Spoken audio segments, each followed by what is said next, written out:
Bonjour.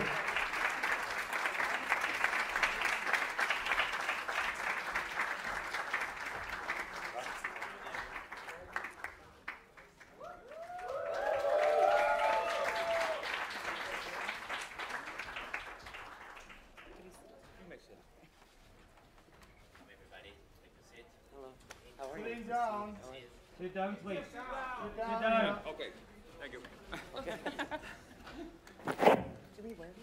All right. If it's another one. Oh, wow. Well, how do you know I don't see? We put on headphones? I don't. So let's start by a very quick introduction of people that don't really need introduction. To my left, Monsieur Jeffrey Wright.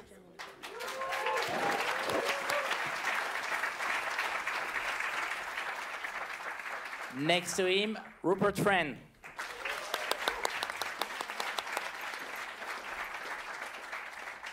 Maya Hawke.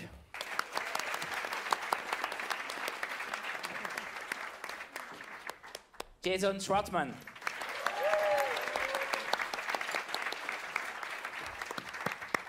On the other side of the table, Monsieur Bryan Cranston.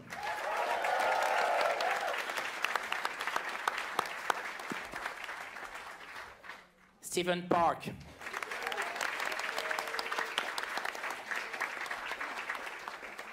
Scarlett Johansson.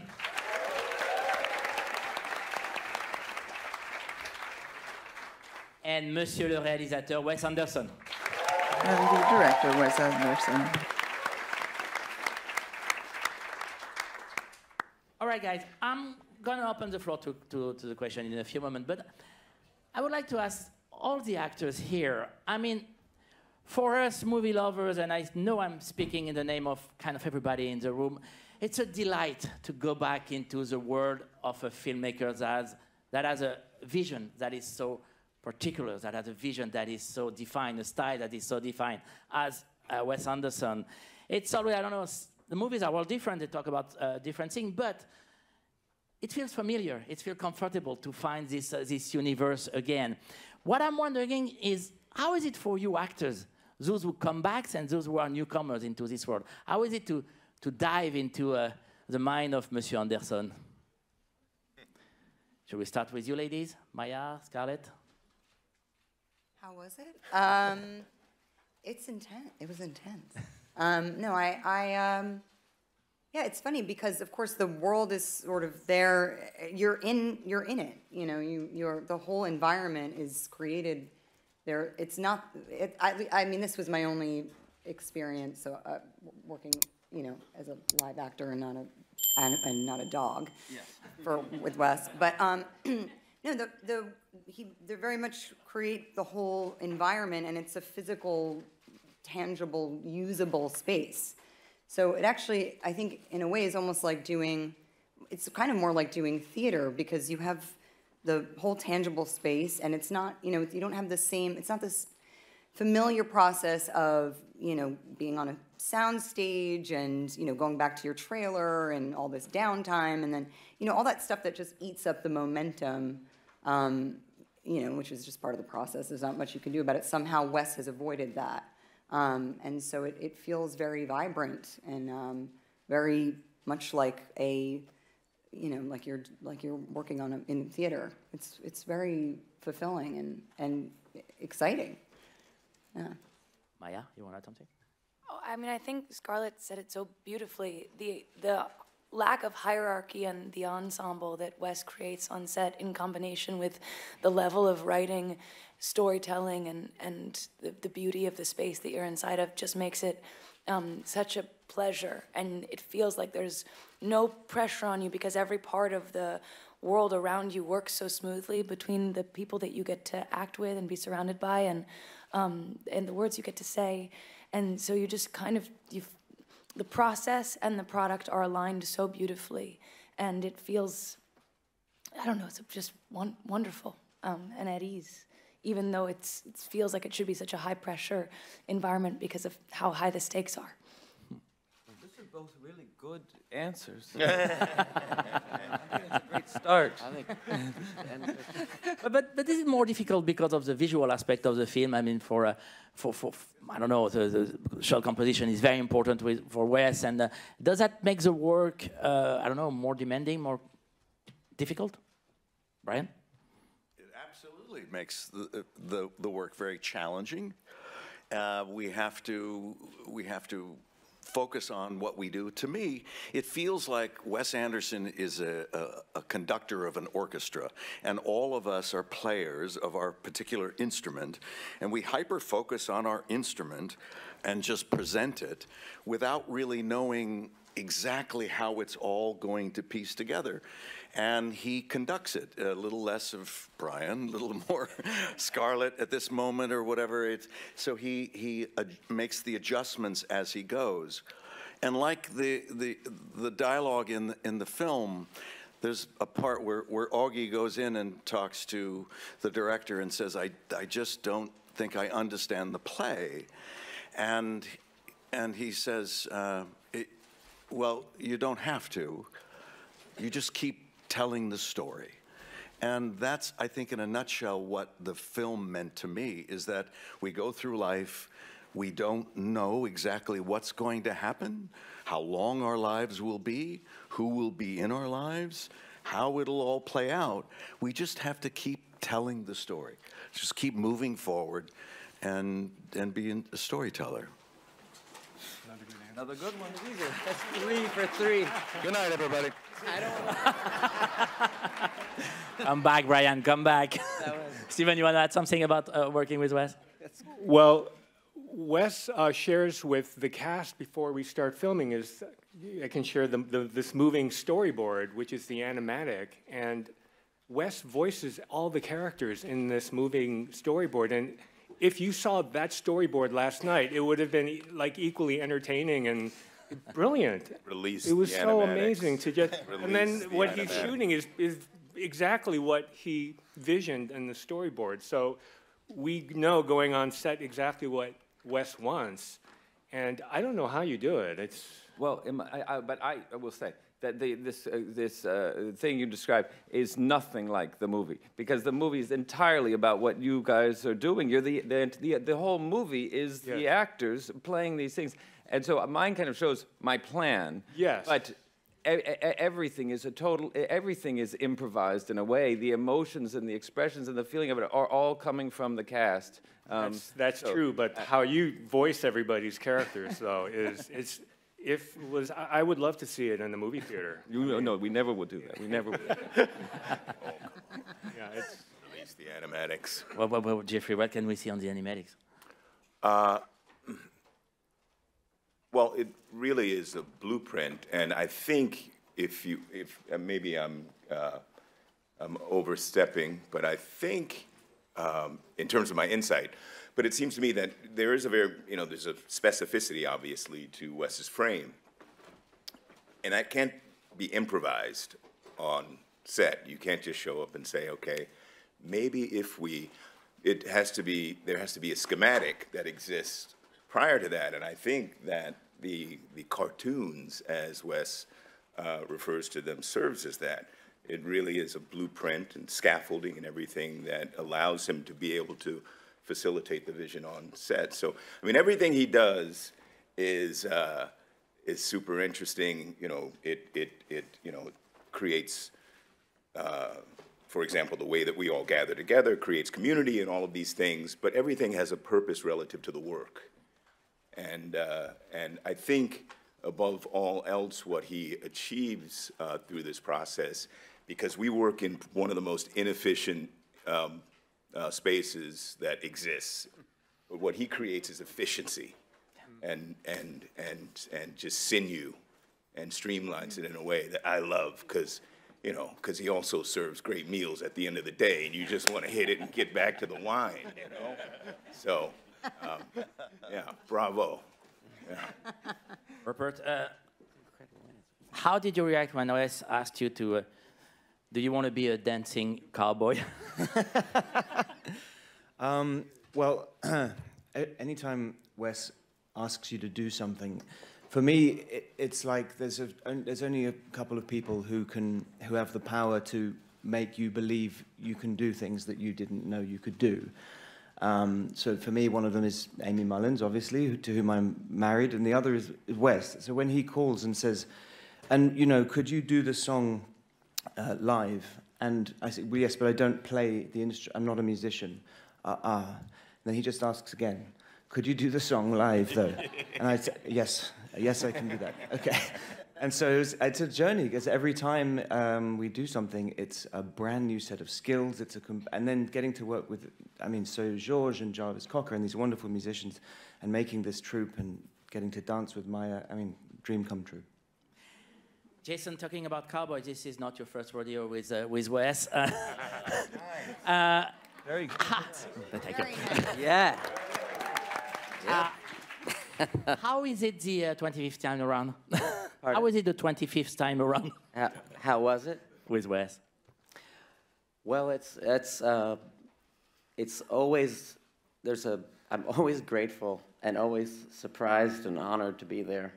And even though we worked together, the two of us, the group keeps growing of these incredible people that are magnetized to this person. And, but just personally, you know, he's the first, you know, I was 17 when we met. He was the first person that wasn't in my family that was over the age of 20 that actually asked me a question and cared what I said. And was curious about, like, what I was interested in, and that was unusual. Especially because I was good. Anyway,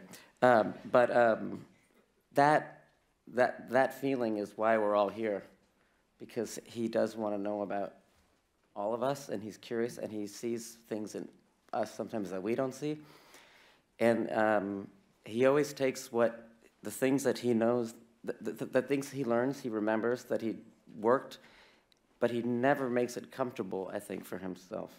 I think there's always a new element, like one new challenge in each thing that is what's gives it the thing to push against. I don't try to make it uncomfortable. No. I didn't mean to say that, but I'm just saying you naturally you evolve, you grow, but you take the things that you learn and then you push them in these new places, and it's as a fan of Wes's too, it's like when, you know, like to talk about music, it's when I hear an album by someone and you hear, oh, on this album they used a harpsichord, this is exciting, you know, they're branching it, they're using it's that you learn about someone through the choice of instruments and the way what the songs they're writing, and as someone who loves this person and as a fan of this person, it's a great way to get to know him and where he's at. But you know, I had this experience because Jason was so young when we first met and when we first worked together, and he played the role in one of my first films where he was the guy in every single scene, and our experience then was we were using you as you existed in a lot of ways. You had things in common with, you were different from the character, but you had so much that connected with the character that we could put in it. And then we spent all this time together preparing, and we relied on each other very closely. Yes. In this movie, now, all these years later, which is 26... You don't have to say it's many years, yes, it's longer than I would like to think. We worked as closely together. You know, Jason came with me to the set every day in costume, whether he was in a scene or not. He stayed with me and in it. But I realized at a certain point in the movie that I actually had no idea of the work you'd done, of the preparation you'd done, because I asked you to do a scene that we had not planned to do, and you were not meant to work that day. Suddenly I said, you know, could we go do this, and we'll do it right now. And you said, well, I need an hour because of my stuff. And I realized he had a ritual of tasks that he was doing each day before working that I had no knowledge of, but that in fact I realized in the course of this thing, as I tried to get him to whittle it down to 25 minutes or so, they were absolutely crucial to the character that he was playing, that I was enjoying him play so much. So, and only that to say how totally, in a way, how totally different it is. This person who was a teenager and now has command of his craft and the medium in a way that I wasn't even aware of, in a sense, because I could only see the results. But it's the same. But letting me do that is the same. Is asking me what I think and listening to me. Like even to let me do that is. I don't. Thanks for asking that. me. I'm giving just me. glad you do. No. Okay. Thank you. Thank you. Sorry. Yeah. All right, Wes, before I open the floor, I could ask you tons of questions about directing, shot composition, how to work with actors, stuff like that. But what we really want to know is, do you believe in extraterrestrial life? Me personally? Yes, you personally. Well, you know, I think I wouldn't really rely on my opinions about that in any significant way. The research that went into this extraterrestrial, as extensive as it was, it doesn't compare with anything you would find in academia. So I look to, I have read that Stephen Hawking insists it's numerically improbable that there would not be extraterrestrial life, and he certainly knows more than I do about these things, even about numbers. But I don't really. All right, first question, third row here. Hi, Shireen Youssef from BBC World Service in London. Congratulations on your film and excellent performance. My question is for Mr. Anderson. So you said before that the film is impacted by the pandemic time, COVID pandemic. We saw lost the characters try to handle their struggles in the film, but you also focus on the struggle and anxieties and fears of the artists themselves in the scenes and behind the scenes.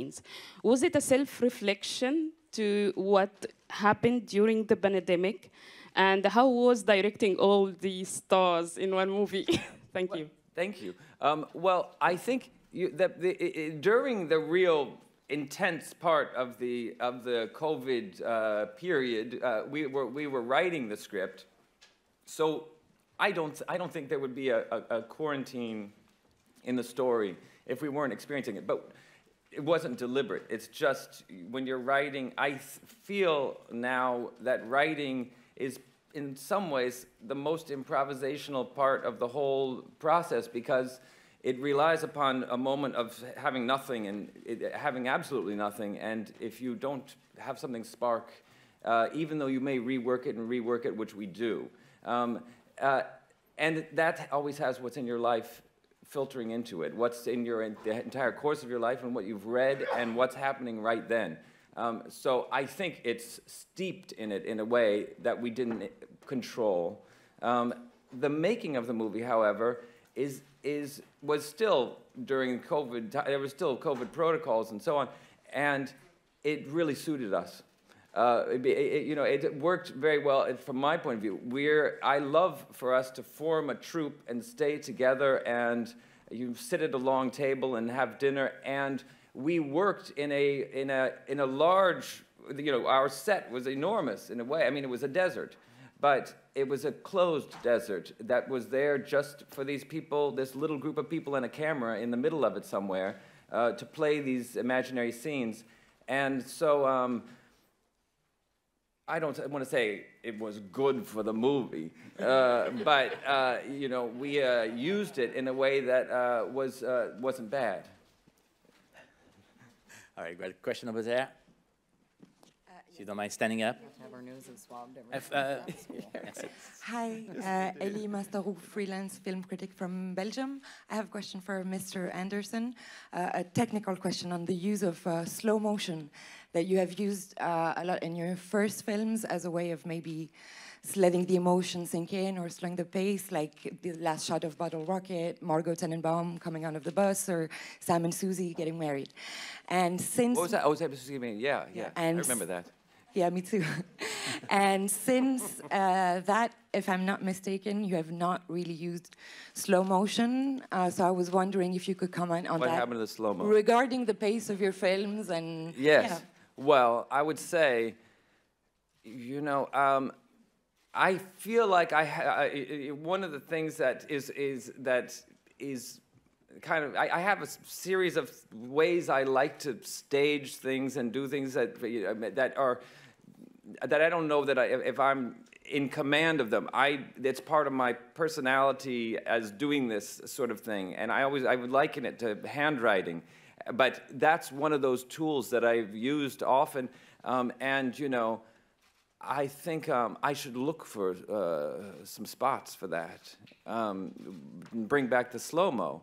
It's always, you know, there's a wonderful thing about when you shoot things. You know how it happens. What happens is you do something and the camera is whirring very, very loud because it's spinning much faster. In order to, you know, you're shooting a lot more frames per second, and it's this, and you're burning through. And if you roll out the camera, you hear it just fly through. You know, it runs out, and it almost sounds like it's going to break the camera if you're shooting at a fast enough frame rate. And while you're doing it, you have absolutely no idea what you're getting. Because you know it's completely transformed when you see it in the dailies, and there's something magical about it, you know. And I think it goes back to like Cocteau or something. I mean, people who used slow motion so long ago and achieved these results that must have startled everyone sitting in cinemas. So I take the note, and I'll do it. We got a question at the back of the room. Hi, I'm Judita De Silva from Arise News, Nigeria. My question is for Wes Anderson. As a director, you use an audiovisual vernacular that's so particular and so identifiable. In entertainment today, where 90% of the productions that are made are either CGI and superheroes or dragons and women of questionable youth with breasts that are clearly not camera shy, how do you feel that a Wes Anderson is necessary when looking to the next generation and the possibility of another Wes Anderson existing when stylistically the industry is pretty much stagnating? Well, wow, pretty heavy. I think one thing is when you mention CGI and the technique of, in a way, the atmosphere I want to make for the cast affects it informs the whole way we're going to produce the movie. So a movie like this one, Asteroid City, there are so many things that we could have done in post, and we did them instead in Spain, and it changes the experience of these people playing it, and I mean, when Scarlett said it was like being in a play, to me, that sounds good. I think that's what I'm hoping we get out of it, and that it's worth going to the effort to make a real space. I will say, in addition to this, I am particularly drawn to the old techniques, and I can't say that I've ever said, I wish we did this all on a green screen. It's never crosses my mind. I'd rather, we shoot on film, and the way we work is probably much more similar to the way a movie was made in 1930 than most movies made right now. How that informs somebody young and coming next, I don't know. I think now people have the ability to make so much themselves with very little means, and there are so many techniques that didn't exist when I started making movies, and the way we make movies requires you to have a lot of support. So I don't know, but you know, it depends on what your story is that you're telling and what you need to accomplish to get it, and there's certainly the way of going out into the world and finding it. That's not a digital solution, you know, to go make a movie out in the world. In a way, I don't have a finish to this. That's my rambling in response to your good question. Thank you. All right. Rodrigo. Hi, it's a question from Brazil, Rodrigo Fonseca from G-Show. Wes, almost 20 years ago, you put Seu Jorge to play David Bowie in Steve Zissou, and now we have this funny cowboy stuff. I would like to hear you tell a few words about his work. Well, you know, he's someone who I love, and I'd seen him in City of God before we did The Life Aquatic, and then he appeared. I mean, you know, we got in touch with him. He said yes, and he came to Italy, and I met him for the first time. And he's as you know, I think a wildly charismatic person, and he's a very kind, warm person. He's also just spectacularly talented. And when we did that movie, we were doing these he reinvented these David Bowie songs, and it was really just entirely up to him. He didn't even know the work. He didn't know most of these songs at all, and he made his versions of them that I think probably you couldn't even do it if you knew them well. I mean, later in the process, I realized he'd been rewriting all the lyrics, and they were saying completely different things from what I thought he was just translating, but no, he wasn't translating. So he's someone who I love, and over the years, I mean, we always keep in touch, and I go see his shows, and I see him in New York, and I see him in Paris, and different places. In this case, we had a chance to put together a group of cowboys. Somehow it just seemed automatic. We'd ask him if he had time, and he did. So it was a pleasure. Then you get the experience of the music that they made together, and just his presence in this group of cowboys, led by Rupert, Montana. But the bonus is that every night, maybe he'll bring out the guitar after dinner. And that's a great thing. We had Sal George and Jarvis Cocker, and we had other people in the company who were performing who you wouldn't necessarily expect to. There was music back at the hotel, which was great.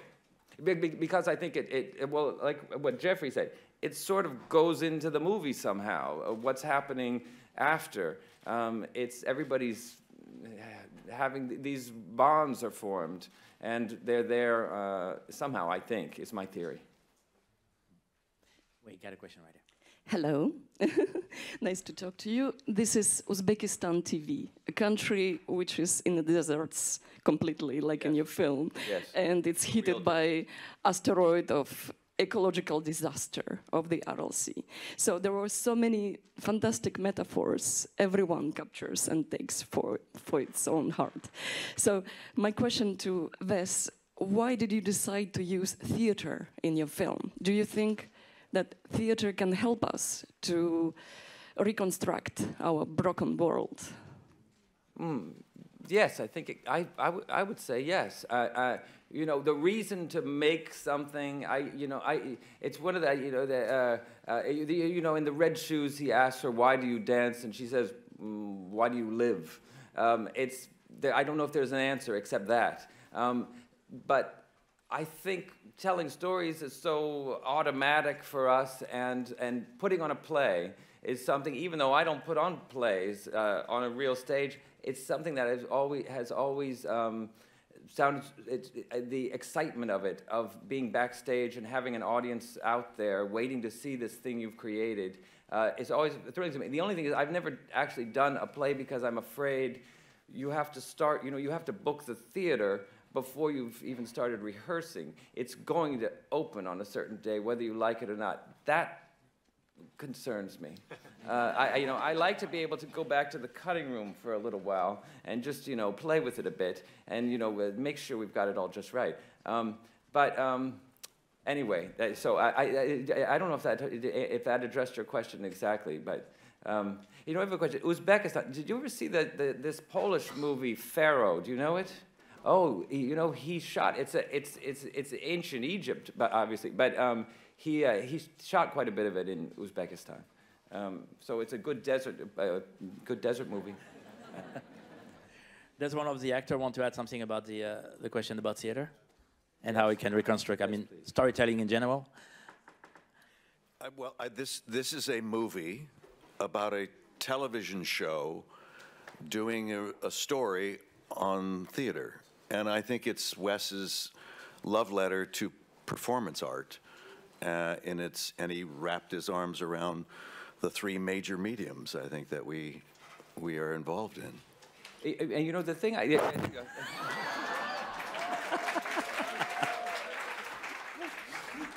the thing I add to that I didn't realize so much until we were making the movie was how much I think the movie is comes out of just me liking to be around actors. The movie is, every single character in the movie is also an actor, and I think most of them are an actor playing a role, if you really think about it. So anyway, which was why also it's, last night watching the movie with our cast was such a good experience for me. I don't normally like to watch one of my movies, but to watch it with the cast, with this story, was, I felt like, I think I understand why we do this. Yeah, I think if I can add, it seems to me from Wes's perspective, and this is rare, have you acted yourself? I was in a commercial. Oh, that's more than I've done. So it seems to me it's unusual for directors, particularly those who haven't, done a lot of acting, or any, as many have not, to understand on a detailed level and appreciate and even kind of like wonder at the process. And I think Wes does that. He really digs the process of actors and performance and the entire thing. And I think it kind of, in some ways, distills back and maybe a little bit down to the theater process, of creating characters and storytelling. And I can tell, for whatever odd reason, that interests you. I'm not sure why it interests me, and I do it, but I can tell that it interests you. I always have felt this thing on a movie set from the first set that I was on, which was my own set. I'd never been on a movie set before I was making a movie. The actors are different from everybody else, different from all the crew, and different from me. They're connected to each other in a way that it's always been a bit mysterious to me, but was especially mysterious to me at the beginning, because first of all, you're going to be the movie, not just you're going to do this stuff. It's going to be you up on the screen, and everyone is just watching to see the tiniest things you do. And somehow that fact, I feel it connects all the actors together. You have an experience that most people just don't have. They don't know what it's like, and they all watch it. It's kind of mesmerizing to me. Anyway, and I love it. May I ask you, what was the commercial for? You can look it up. It's American Express. Oh, okay. Yeah. All right. It means quite good. It's on YouTube. Hello. You can't wake up if you don't fall asleep. First of all, very many thanks for these words, because it was very touching for me. It was very, very deep, and thanks. And based on these words, I want to ask to Miss Scarlett, which part is for you cinema? It's a real life, or it's our dreams? I'm sorry, can you ask, which part is? Which part stands the cinema for you? It's our real life cinema, Which part yes. is the cinema, Which real parts? life or dreams? Yes, real life or dreams. Or is just running out from real life? Thank you. Deep. I don't know which part is real life, the cinema or dreams. What does that mean? Cinema or dreams? Is cinema dreams for you? That's good. I don't know how to answer that question exactly. I mean, I don't know. It's such a strange question. I worked for such a long time that this movie making and acting for film is like it's like an extension of my subconscious consciousness. I mean, I feel probably all actors, I'm guessing, have that feeling where you kind of, it so bleeds together, I guess, for me. I use my dreams for work also, which is something that I started doing a few years ago. I was working with somebody who did a lot of like dream analysis for that purpose, and it was exciting. I liked it too. I mean, I don't know if that answers the question exactly, but yeah, it's such a film and acting for film is such an extension of my whole being, I guess. I've been doing it for so damn long. Do you know, you remember dreams lucidly, or what you? Yeah. Do you write them down, or? Sometimes I text you my dreams. I don't write them down. I think I practiced. I think it's a thing where if you practice remembering your dreams, you get better at it. Yeah, yes. Because it's a weird thing where you might have a very clear memory and you're now awake and you have the whole thing, but it doesn't stick necessarily. And I think maybe that's the thing, if you train yourself to really... Yeah. But the thing I've had in dreams sometimes is the solution to the whole script I'm working on comes in the dream. But no way. It doesn't usually work later. So I wake up and that's it. That's right. it. But and I can't really use it. Sometimes you wake up in the middle of the night and you have a great idea that comes out of the dream, and then the next day it's slippery and impossible. You're like, what the? That was a terrible idea, or not even a real idea. But in the middle of the night, you're thinking, I figured it out. Which all must be something to do with the brain, how brains work. That we don't, how much we don't understand how mysterious a brain is. I think. That's also why, despite what the film says, sometimes it's best just to stay in bed. Leave it there. Solved. All right. Jason. Jason from ThatShelf.com in Canada. Put the bias on the table. I just named a cat named Zissou. So that's sort of where we're at coming from there. Congratulations on the film. Thank you. We talk about the symphony, putting the instruments together. Jason, you mentioned the music. I want to talk about your use of music through your cinema, but particularly here, your choice. Here it's mixed much lower, but the songs very much inform the characters. If you could talk about your process from the beginning to now of a mix of needle drops and working with composers, be it Mark or now Alexandra, and as the cast members, if you could talk about, we've seen AI versions now of Star Wars done by Wes Anderson, as if computers are going to replace this auteur. But if you could talk, you've actually lived inside the world of Wes Anderson. If you could talk about what it's like to inhabit the world that he experiences. So if you could talk about the use of music, and if all the performers can talk about what it's like to actually inhabit this incredible world that him and his production designer and all his attendant people actually help construct. Well, you know, that's the music on this one, it was very sort of, sometimes I've had movies where we plan a lot of music, we're shooting around certain music, and this one, the thing was, we were shooting in a big space with little spaces in the middle of it, and we had open windows, and we had people getting in and out of cars, and talking outside, and the space, it's the experience of making the movie, kind of told me what I think it might sound. You might hear something coming from this room over here, and who knows what they're up to.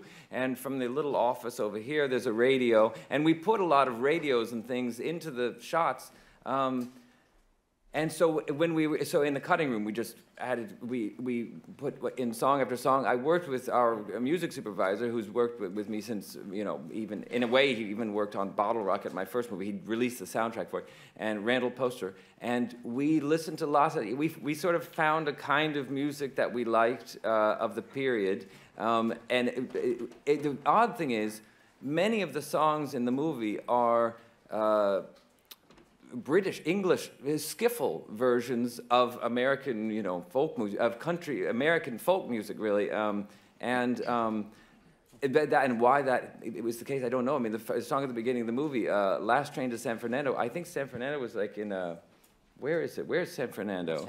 Trinidad or something like that. It's not you know, it's not San Fernando, California. It's you know, it comes from, it's an interpretation coming from a completely different mixture of traditions.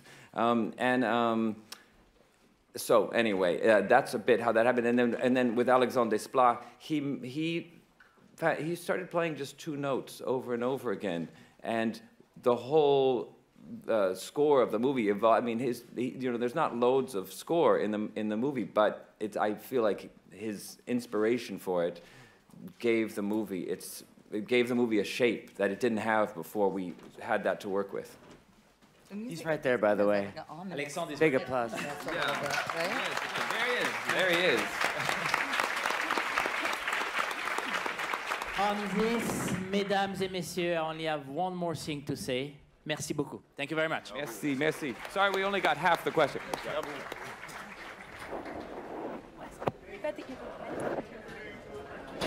Oh. Thank you for feel. I wasn't doing it, but he was my guiding light. Thank you so much.